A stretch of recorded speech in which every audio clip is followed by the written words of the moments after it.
श्री कृष्ण गोविंद हरे मुरारी हे नाथ राधे राधे। श्री महाभारत के खेलवाद श्री हरिवंश के अंतर्गत विष्णु पर्व का 55वां अध्याय, जिसके अंतर्गत हम श्रवण करेंगे गरुण का श्री कृष्ण के निवास योग भूमि देखने के लिए जाना।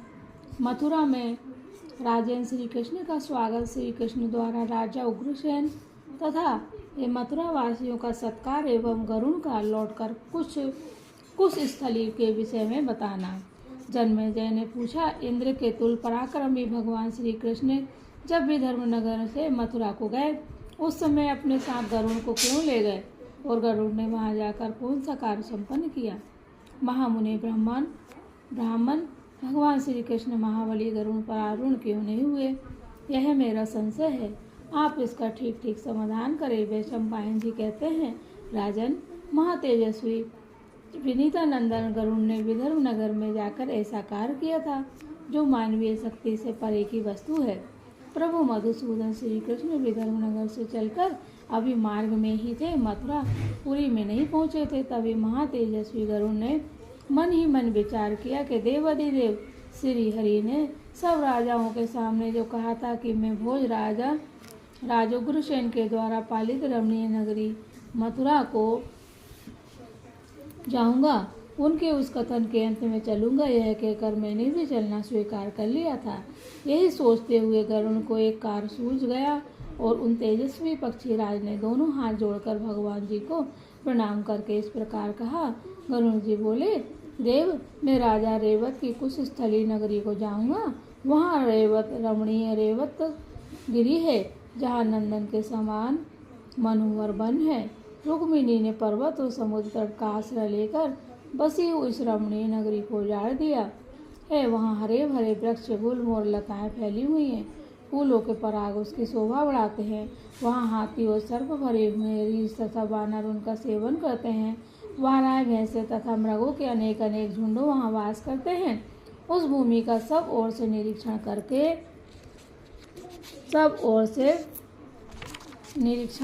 करके मैं यह देखूंगा कि वह आपके निवास के लिए उपयुक्त है या नहीं। यदि वह आपके योग रमणीय या उत्तम नगरी हो सकेगी तो वहाँ के कंटकों को आपके मार्ग का अवरोध करने वाले शत्रुओं को उखाड़ फेंकूंगा और आपके पास वापस लौटूंगा। वैशंपायन जी कहते हैं, जन्मेजय इस प्रकार अपना अभिप्राय निवेदन करके देवेंद्र जनार्दन को प्रणाम करने के अंतर बलवान पक्षीराज गरुड़ पश्चिम दिशा की ओर चल दिए। इधर श्री कृष्ण भी यदुवंशियों के साथ मथुरापुरी में जा पहुँचे। उस समय राजा उग्रसेन नृत्य किया तथा मथुरा की नागरिक सबने आगे बढ़कर हष्ट पुष्ट मनुष्य के साथ आए हुए श्री कृष्ण जी का स्वागत सत्कार किया। बोलो जय श्री कृष्ण, राधे राधे। जन्मेजय ने पूछा, बहुत से राजाओं ने मिलकर श्री कृष्ण जी का राजेंद्र पद पर अभिषेक किया है। यह समाचार सुन के महाबाहु उग्रसेन ने फिर क्या किया। वैशंपायन जी ने कहा, बहुत से श्रेष्ठ नरेशों ने मिलकर श्री कृष्ण जी का राजेंद्र के पद पर अभिषेक किया। इंद्र का अभिप्राय निवेदन करने के लिए चित्रांगन दूत बनकर आए थे। एक राजा को 1 लाख मुद्राएं पुरस्कार में दी गई, जो राजेंद्र उससे एक अर्बुद यानी कि 10 करोड़ दिया गया तथा साधारण मनुष्यों को भी 10-10 हजार रुपये दिए गए। जो वहाँ पहुँच गए थे वे खाली हाथ नहीं लौटे। श्रीमान निधिपति शंख ही यादव रूप से उपस्थित हो भगवान श्री कृष्ण की इच्छा के अनुसार धन देता था और संपूर्ण देवता इसका अनुमोदन करते थे। यह समाचार आत्मीजनों ने सुनकर तथा लोक वृत्तांत की जानकारी कराने वाले गुप्तचर के मुख से जानकर उग्रसेन ने देव मंदिरों में विशेष रूप से पूजा की व्यवस्था कराई। वसुदेव के भवन के दोनों बगल में तोरण लगे हैं और सब और नटों के नाच गान होने और बाजे बजने लगे।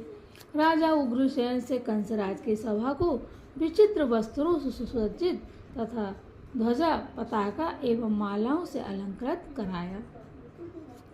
भोज राजा ने सब और भांति भांति की पताकाएं लगवाई और प्रत्येक फाटक एवं गोपुर को चूने से लिपवाया। इस प्रकार राजेंद्र उग्रसेन ने राजेंद्र श्री कृष्ण के लिए सिंहासन और भवन तैयार करवाया। राजेंद्र नगर में चारों ओर नाच गान होने और बाजे बजने लगे। राजमार्गों पर चंदन युक्त जल का छिड़काव किया गया था और चारों ओर से जल भरे हुए कलश रखे गए थे।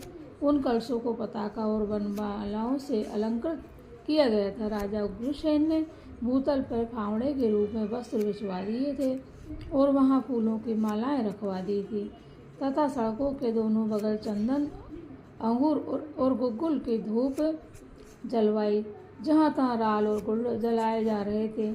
बूढ़ी स्त्रियों के समुदाय स्थान स्थान पर स्थिति और मंगल गाते थे। उनके साथ ही युवतियाँ अपने अपने घरों पर अर्ध सजाकर श्री कृष्ण के शुभ आगमन की बाट जो रही थी। जय श्री कृष्ण, राधे राधे। इस प्रकार राजा उग्रसेन नगर में आनंद उत्सव की व्यवस्था करके वसुदेव के घर पर गए और श्री कृष्ण जी के अभिषेक तथा आगमन का प्रिय समाचार निवेदन करके बलराम जी के साथ सलाहकार श्री कृष्ण के रथ के निकट चले। राजन नरेश्वर इसी बीच में बड़े जोर से शंख ध्वनि सुनाई दी। 5 जन का गंभीर नाद सुनकर मधुपुरवासी स्त्री, बालक, वृद्ध, सूत, मांगर और बंदी बलराम जी को आगे करके विशाल सेना के साथ अर्धपाद आदि लिए नगर से बाहर निकले। इन सब के साथ बुद्धिमान राजा उग्रसेन भी थे।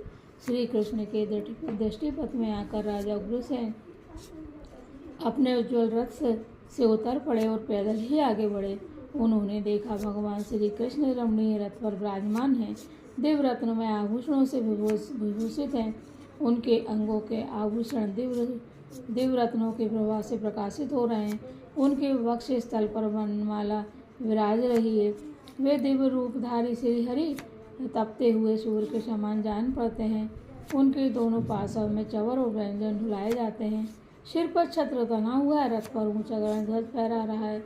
वे समस्त राजोचित लक्षणों से संपन्न और निकट आए हुए सूर्य के समान दिव्य ज्योति से जाजवल्यमान हो रहे हैं, अद्भुत शोभा से व्याप्त दिखाई देते हैं। उन देवेश्वर श्री हरि की ओर देखना भी अत्यंत कठिन हो रहा है। राजन, भगवान श्री कृष्ण को इस रूप में देखकर राजा उग्रसेन शत्रुसेन हंता कमल नयन बलराम जी से हर्ष गदगद वाणी में बोले, महाभाग, मैंने पहले से ही यह सोच लिया है कि मुझे रथ पर बैठकर भगवान के सामने नहीं जाना चाहिए, अतः तुम ही रथ से यात्रा करो। ऐसा कहकर वे रथ से उतर कर वे फिर बोले, भगवान विष्णु छंद रूप धारण करके इस मथुरापुरी में आए थे। इन्होंने राजाओं के समुद्र में जाकर अपने देव रूप को प्रकाशित किया। अतः मैं केशव की सर्वतोभाव से स्तुति करना चाहता हूँ।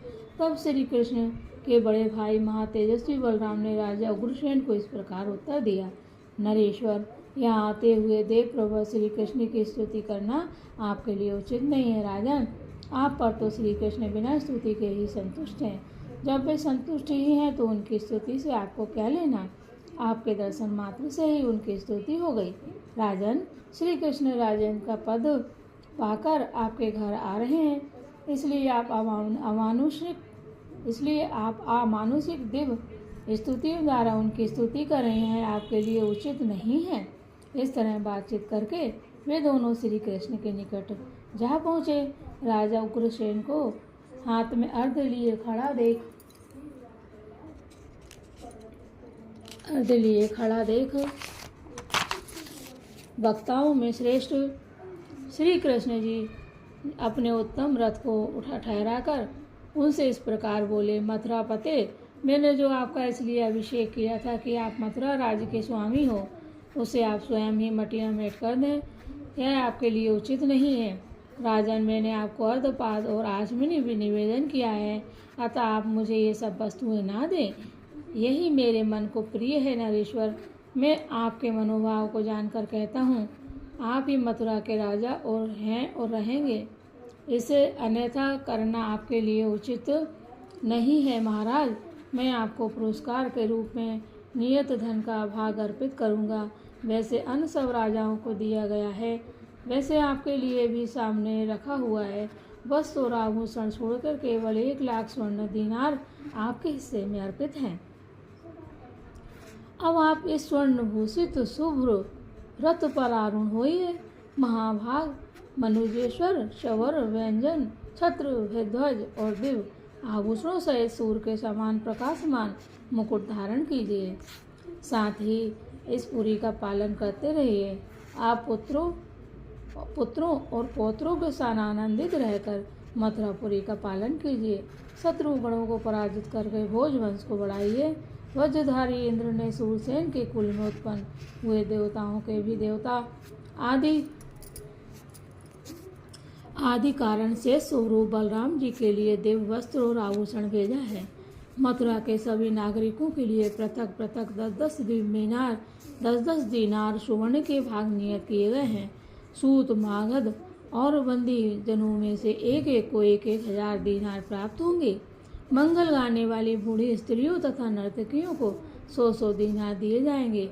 विकद्रु आदि जो प्रमुख यादव राजा उग्रसेन के साथ रहते हैं, उनमें से प्रत्येक का भाग इंद्र ने 10,000 दीनार नियत किया है। वैशंपायन जी कहते हैं, जन्मेजय इस प्रकार मथुरा वासियों की सेना के मुहाने पर राजा उग्रसेन का सम्मान करके भगवान मधुसूदन ने सारी मथुरा को महान आनंद से परिपूर्ण करते हुए उसमें प्रवेश किया। जैसे स्वर्ग में देवता शोभा पाते हैं, उसी प्रकार मथुरा में भगवान श्री कृष्ण और वहाँ के नागरिक दिव्य आभूषणों, दिव्य पुष्पों की मालाओं तथा दिव्य वस्त्र और चंद्रों से अलंकृत हो शब और प्रकाशित हो रहे थे। भेरी, पटह, शंख और दुमदुमी आदि वाद्यों की ध्वनि से साथ हाथियों के चिंघाड़ने, घोड़ों के हींचने, शूरवीरों को श्रीनाथ करने तथा रथ के पहियों के घबराहट खरखराहट होने से जो समृद्ध महान शब्द होता है, वह आकाश में मेघों की गर्जना के समान प्रतीत होता था। बंदीजन भगवान की स्तुति करते थे और प्रजावर के लोग उनके चरणों में मस्तक झुकाते थे। उस समय धन का अनंत दान करके भी श्री हरि को कोई विस्मय या गर्व नहीं हुआ। एक तो स्वभाव से ही उनका ऊंचा भाव था, वे उससे पहले उसकी अपेक्षा भी अधिक धन का दान दे चुके थे और स्वाभाविक ही उन्हें अहंकार छू नहीं गया था, इसलिए उनको विस्मय या गर्व नहीं हुआ।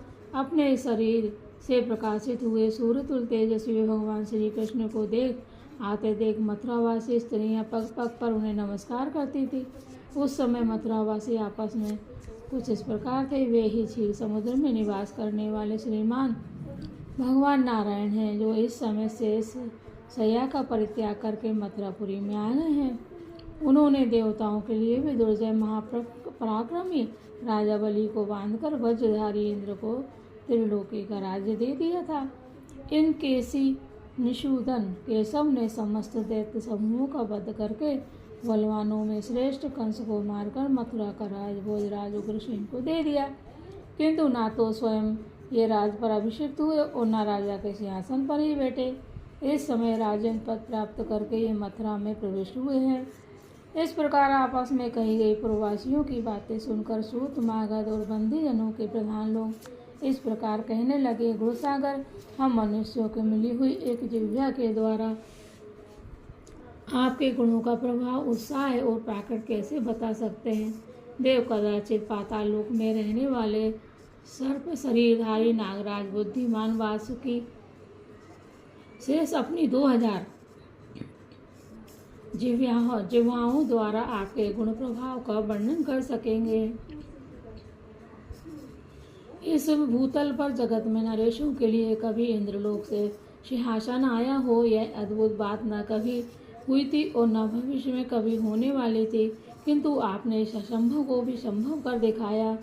स्वर्ग से सभा भवन का उतरना और आकाश में दिव्यकलशों का प्रकट होकर स्वयं ही अभिषेक करना ना तो किसी ने देखा था और ना कभी सुनने में भी आया था, इसलिए हम सब इस घटना को अद्भुत मानते हैं। युक्तियों में श्रेष्ठ महाभागा देवकी देवी धन्य है, जिन्होंने आप देव प्रवर के सबको घर में धारण करने का महान सौभाग्य प्राप्त किया है। बोलो माता देवकी की जय हो, कृष्ण कन्हैया लाल की जय हो। और अपने स्नेहपूर्ण नेत्रों से आपके श्याम सुंदर कमल एवं शोभाधाम देव पूजित मुखारविंद को निहार करती हैं। ऐसा बातें कहने वाले सूत, मागध और बंदियों के पृथक पृथक वचनों को सुनते हुए दोनों भाई बलराम और श्री कृष्ण उग्रसेन को आगे करके नगर की चार दीवारी के दरवाजे पर आ पहुँचे उस समय बुद्धिमान राजा उग्रसेन ने भगवान श्री कृष्ण के रथ के आगे खड़ा होकर कहा, पाद लाओ, यानी कि पैर धुलाने के लिए, चरण धुलाने के लिए बर्तन और जल। फिर स्वयं ही पाद, अर्घ और आचमन देकर उनका पूजन किया। तत्पश्चात श्री कृष्ण को सिर से प्रणाम करके वे पराक्रमी राजा उग्रसेन हाथी पर चढ़ गए और जैसे मेघ पानी की धारा गिराता है उसी प्रकार वे स्वर्णमय जल की वर्षा करने लगे। उस वर्षा के साथ ही श्री कृष्ण अपने पिता के घर पहुँचे। वहाँ श्रीमान मधुरा नरेश उग्रसेन ने मधुसूदन श्री कृष्ण से कहा, प्रभु आपने राजा का पद प्राप्त किया है, अतः आपके लिए यही उचित है कि आप देवराज इंद्र के दिए हुए सिंहासन को इस राजमहल में स्थापित करें। भगवान आप ही मथुरा के स्वामी हैं।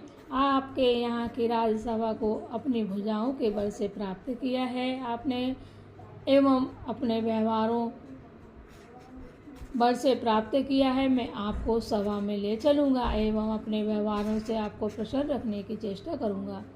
आप मुझ पर क्रोध न करें प्रजानाथ। देवकी, वसुदेव और रोहिणी ये हर्षक के उद्रेक से मोहित हो गए थे, अतः उस समय कुछ भी न कर सके। राजन तब कंस की माता पद्मावती, देखो कंस की माता का नाम क्या था, पद्मावती था। तब कंस की माता पद्मावती ने भगवान केशव का पूजन किया और कंस अनेक देशों से जिस धन को जीत कर लाया था उसे देश काल का विचार करके श्री कृष्ण के युगल चरणों में निछावर कर दिया। इस समय श्री कृष्ण ने राजा उग्र को बुलाकर मधुर वाणी में इस प्रकार कहा। श्री कृष्ण जी बोले, महाराज मैं मथुरा का राज्य नहीं चाहता। मैंने धन की अभिलाषा से आपके पुत्र का वध नहीं किया है, यह काल से ही मृत्यु को प्राप्त हुआ है। राजन आप नाना प्रकार के यज्ञ कीजिए, प्रचुर धन का दान दीजिए और मेरे बाहुबल का आश्रय लेकर शत्रुओं की सेनाओं पर विजय पाइए। आप मानसिक संताप को त्याग दीजिए। कंस वध जनित भय को मन से निकाल दीजिए तथा मेरी दी हुई इस धनराशि को आप पुनः अपने ही भवन में ले जाइए। इस तरह राजा उग्रसेन को आश्वासन दे श्रीमान कृष्ण हलधर के साथ माता पिता के पास गए। वहाँ उन दोनों महाबली वीरों ने आनंद पूर्वक हृदय से विनीत होकर माता पिता के चरणों में नमस्कार किया। जय हो श्री कृष्ण भगवान की जय हो, बलराम भैया माता देवकी की जय हो, नंद बाबा की जय हो। उस मुहूर्त में मथुरा नगरी ऐसी जान पड़ती थी मानो अमरावती पुरी स्वर्गलोक का परित्याग करके भूतल पर उतर आई हो। कितना सुंदर वर्णन है।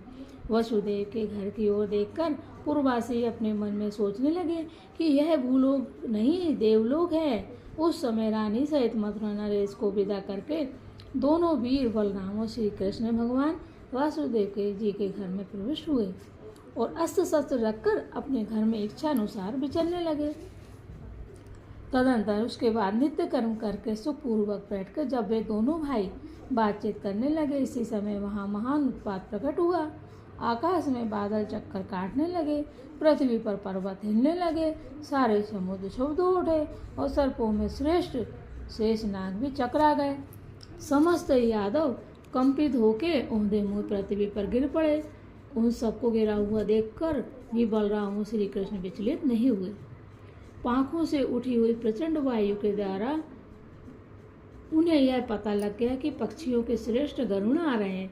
इतने में ही श्री कृष्ण जी ने देखा गरुण जी आ गए। वे दिव्य पुष्पों के हार और दिव्य चंदन से अलंकृत थे। उन्होंने सिर झुकाकर उन दोनों भाइयों को प्रणाम किया। बोलो गरुण भगवान जी की जय हो, कृष्ण बलराम जी की जय हो। फिर वे सोम रूप धारण करके एक आसन पर बैठ गए। अपने समर सचिव धैर्यवान गरुण को आया देख बलि को बांधने वाले भगवान श्री कृष्ण इस प्रकार बोले, पक्षियों में श्रेष्ठ गरुण तुम्हारा स्वागत है। देवसेना के शत्रुओं को कुशल देने वाले पक्षीराज तुम्हारा स्वागत है। विनीता के हृदय को आनंद देने वाले केशव प्रिय गरुण तुम्हारा स्वागत है। अभी जो विनीता इनकी माँ है, विनीता के हृदय को आनंद देने वाले केशव प्रिय गरुण तुम्हारा स्वागत है। तदनंतर श्री कृष्ण अपने दूसरे शरीर के समान बैठे हुए विनीतानंदन विनीता के पुत्र से अपनी शक्ति के अनुरूप वाणी द्वारा इस प्रकार बोले। श्री कृष्ण जी ने कहा, पक्षी प्रवर हम लोग भोजराज के विशाल अंतपुर में चलेंगे और वहीं सुपूर्वक बैठकर मनोगत विषय पर गुप्त रूप से विचार करेंगे। वह सम्पायन जी कहते हैं, जन्मेजय इसके बाद महापराक्रमी बलराम और श्री कृष्ण तीसरे गरुण को साथ लेकर उक्त भवन में प्रविष्ट हुए और गुप्त विषय पर मंत्रणा करने लगे। उस समय श्री कृष्ण जी बोले, विनीतानंदन, जरासंध को हम लोगों के लिए अवध बना दिया है। यही दशा कालियवन की भी है, परंतु हमारे उस शत्रु का सैनिक एवं शारीरिक बल बहुत बड़ा है। वह बहुत बड़ी सेना तथा महान नरेशों से घिरा रहता है। उसकी सेना इतनी अधिक है कि हम लोग जरासंध की उस विशाल वाहिनी का 100 वर्षों में भी सहार नहीं कर सकेंगे। अतः मैं तुमसे कहता हूँ कि अब मथुरापुरी में रहने से हम दोनों का भला नहीं होगा। मेरा तो ऐसा ही विश्वास है। गरुण जी बोले, देव, आप देवताओं के भी देवता हैं, आपको नमस्कार है। नमस्कार करके मैं आपके निकट से ही आपके ही रहने योग्य निवास भूमि का निरीक्षण करने के लिए कुश स्थली की ओर चला गया था।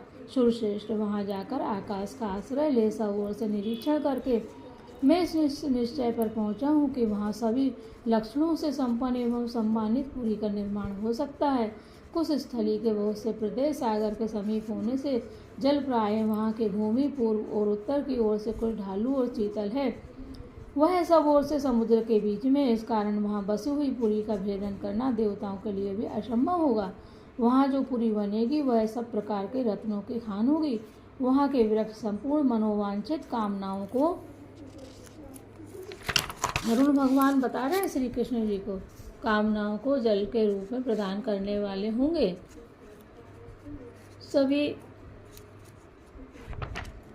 मनोवांछित कामनाओं को फल के रूप में प्रदान करने वाले होंगे। सभी ऋतुओं में खिलने वाले फूल उस पुरी की शोभा बढ़ाएंगे।